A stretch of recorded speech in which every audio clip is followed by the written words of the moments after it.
There were no flowers in our house when I was growing up. Flowers cost money, and we struggled to make the money we had stretch to provide us with all the food and clothing. My first experience of enjoying flowers was at school. Sometimes the teacher would bring in a bunch of flowers for the classroom, and I was in awe of the fact that she spent her own money to buy flowers for all of us to enjoy. Anemones are the ones I remember best, as the bold purples, blues and reds appealed to my young senses and love of bright colours.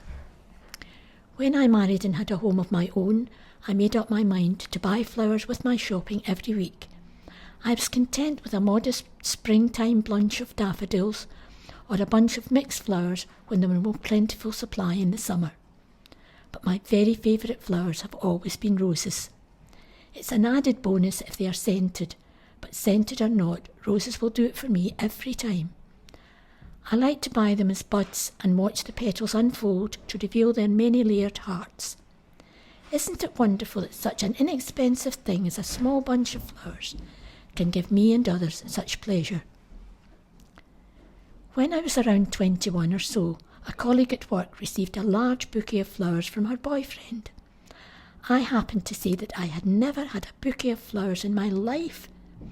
I must have said it with such longing that it was noted, and when my next birthday came round, they sent me a bouquet of flowers. To this day I've never forgotten it. I've had a number of bouquets since then, but the thrill and the sense of excitement has never left me as I opened the door to the delivery man and, in an incredulous voice, said, "Are they for me?" My much-loved sister died of cancer, and I did what I could to help during the last months of her life, and to help my nieces with the arrangements when she died. A few days after the funeral, I answered the door to a delivery man who gave me a very beautiful bouquet of flowers. They were from my nieces with their love and thanks.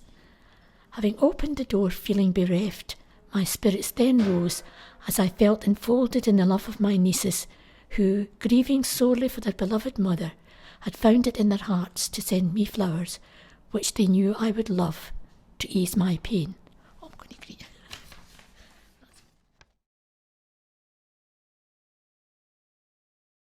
On and on and on. It has been a long week. My colleague Alice feels invincible, considering her alleged years of work experience she keeps boasting about. The client kept accepting her pushback deadlines for months, but finally wants to see results. Her solution? Dumped most of her projects onto my desk. How the hell did Alice get her job? Despite being more senior, she behaves like a 3-year-old, jumping from one shiny, exciting thing to another, instead of getting her projects done. I wish Alice would leave me alone, or go back to her bloody wonderland. This woman knows how to set off landmines in my brain. Desperate for a break, I go out for a brisk walk to clear my head. At 3 a.m., there is no other soul around. Everything feels peaceful. Out of habit, I walk to Fort Matilda station. My job keeps creeping into my mind, and I'm angry.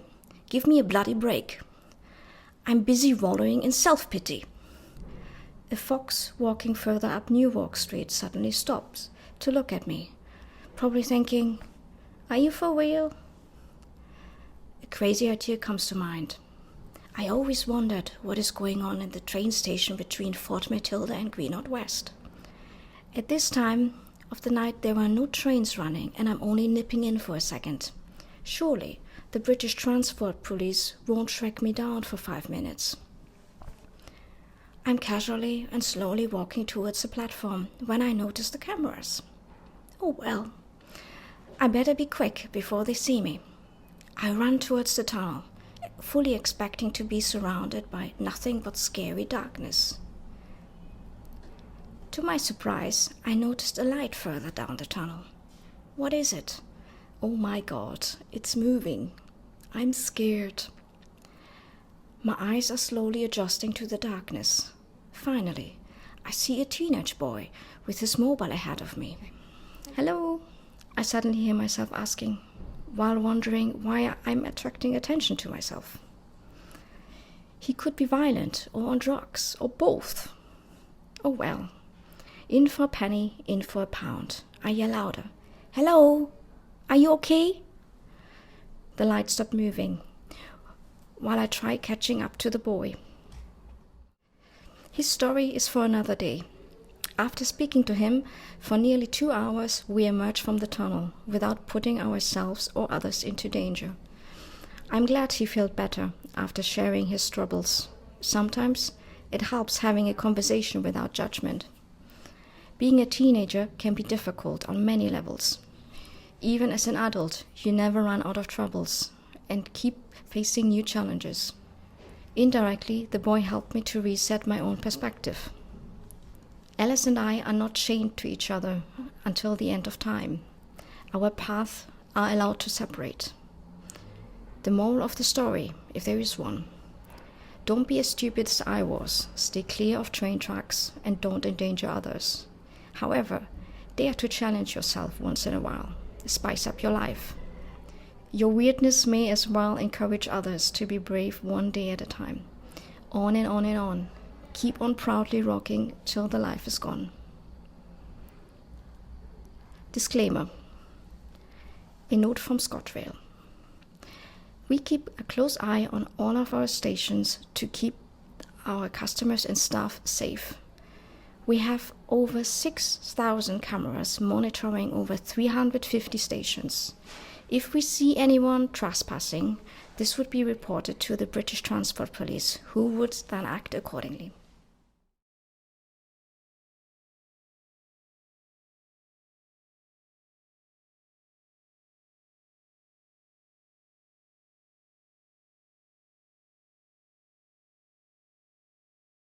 Well, what matters to me at the moment is like wildlife and looking after it, preserving it.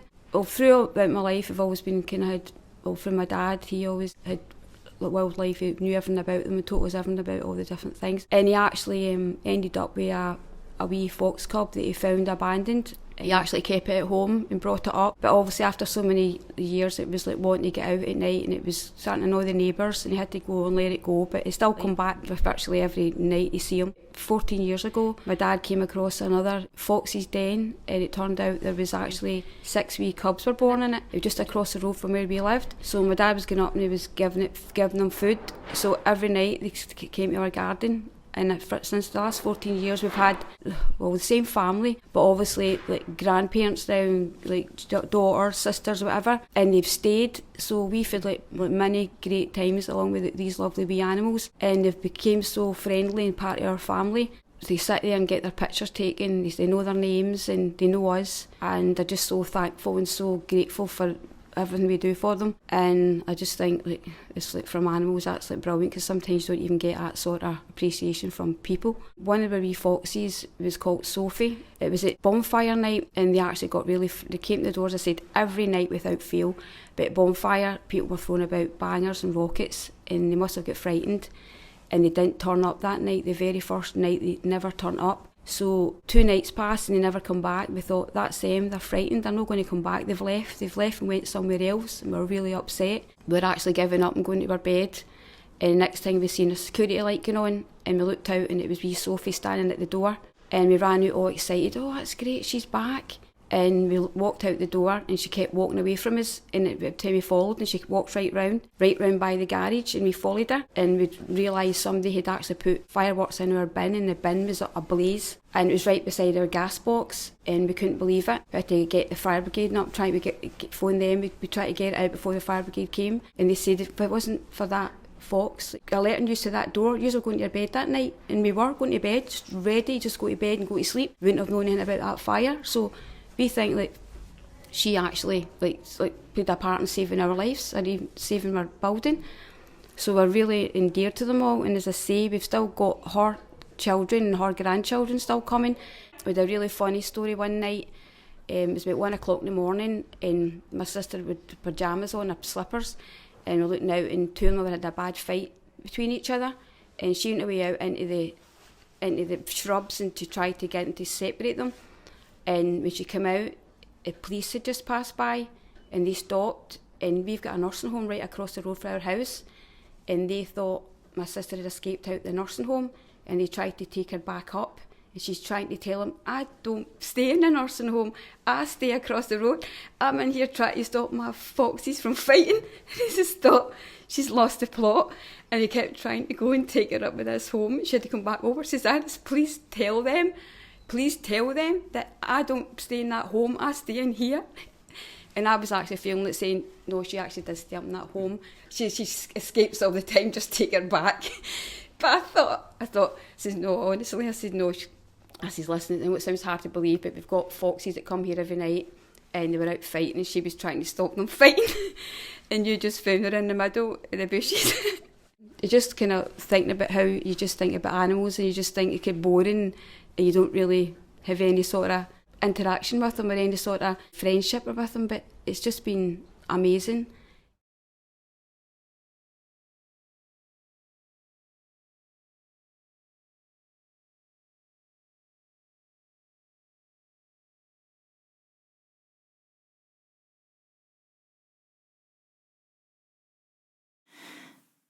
Part 1. The opening credits. This is a tragedy to forget. Experts agree. Men in matching suits with acronyms and ties. After a long wait, headlines flash across all channels. Placed on mute. Parrot cage lined with unread newspapers. The who, the why, the when, the now, the future? These are the questions. No precedent. No rehearsals. No script. The drama begins by killing its audience. The end of things. Part 2. Applause. With the year on repeat, an algorithm reminds us of birthdays. Our images from 2 years ago, what's not to like? The latest binge watch is a thumbs up. Like all the other people in our world, Christmas will come no matter what. And on Thursdays, we can go outside and clap. Part 3. A piece of the action. Life is a jigsaw. Let's start with the straight edges. After that, there are no rules. Get a mat delivered. Get a table delivered. Get a lamp delivered.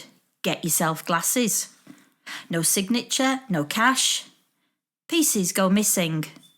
The picture on the box is just a guide. Part 4. Sold out. Thousands of grains of sand slip through the narrow neck of the hourglass, disappearing like toilet rolls, flour, antibodies, vaccines, oxygen. The cuckoos are calling. What day is it anyway? Part 5. First aid. How long have you been away? Is it weeks or months? Sink into the cradle of cushions I have moulded for you. Breathe, just breathe. You haven't missed anything. The players in their costumes. There are people behind the masks. There are stories. We are sick with stories. Part 6. Interval. A time can be measured. The watch, the clock, the calendar. Tools too blunt to capture the moment. What if you could freeze frame a snowstorm, follow a snowflake until it ceases to be, slow down a sunset long enough to see it reflected in your unborn's eyes, warp time beyond the logic of science, speed up February and shove it into a box labelled "Forget It"? Part 7. Final act. Summer 2021. This is a day of sunshine. From a cloudless sky before the alarm clock, before feeling, before speaking. After a long winter, birds explode into song. collared dove in the wood, blackbird below the window. Cooing or trilling, what they sing is survival, measured in a wisp of 1,000 dandelion clocks. The worms, the birds, the ants, the bees, the dragonfly. These are the headliners. No rehearsals, no makeup, no costumes. They just appear as if it has been scripted, the start of things.